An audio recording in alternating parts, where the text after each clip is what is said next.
कमलाकुचूचुक कुङ्कुमतो नियतारुणिता तुलनीलतनो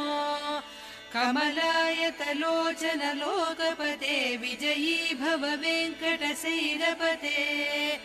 कमलाकुचूचुक कुङ्कुमतो नियतारुणिता तुलनीलतनो कमलायतलोचन लोकपते विजयी भव वेङ्कटशैलपते सचतुर्मुख षण्मुख पञ्चमुख प्रमुखाखिल दैवत मौलिमणे शरणागत वत्सल सारनिधे परिपालय मां वृषशैलपते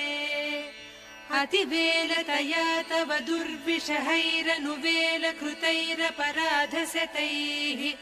भरितं त्वरितं वृषशैलपते परया कृपया परिपाहि हरे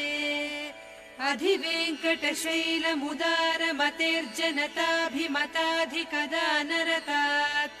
परदेवतया गरितान्निगमैः कमलादयितान्न परङ्कलये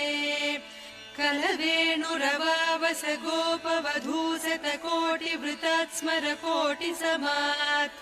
प्रतिवल्लविकाभिमतात् सुखदात् वसुदेवसुतान्न परङ्कलये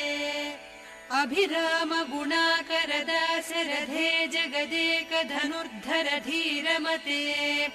रघुनायक राम रमेश विभो वरदो भवदेव दया जलधे अवनीतनया कमनीयकरं रजनीकर चारुमुखाम्बुरुहम् रजनीचर राजतमो मिहिरं महनीयमहं रघुराममये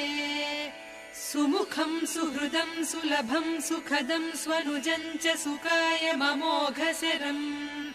अपहाय रघूद्वहमन्यमहं न कथञ्चन कञ्चन जातु भजे विना वेङ्कटेशं न नाथो न नाथः सदा वेङ्कटेशं स्मरामि स्मरामि हरे वेङ्कटेश प्रसीद प्रसीद प्रियं वेङ्कटेश प्रयच्छ प्रयच्छ विना वेङ्कटेशं न नाथो न नाथः सदा वेङ्कटेशं स्मरामि स्मरामि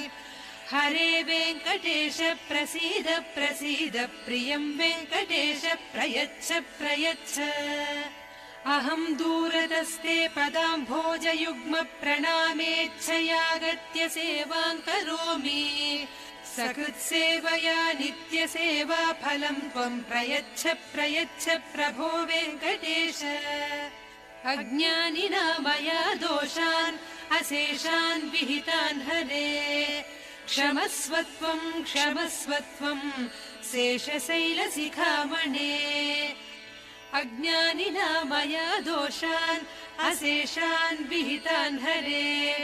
क्षमस्व त्वं शेषशैलशिखामणे।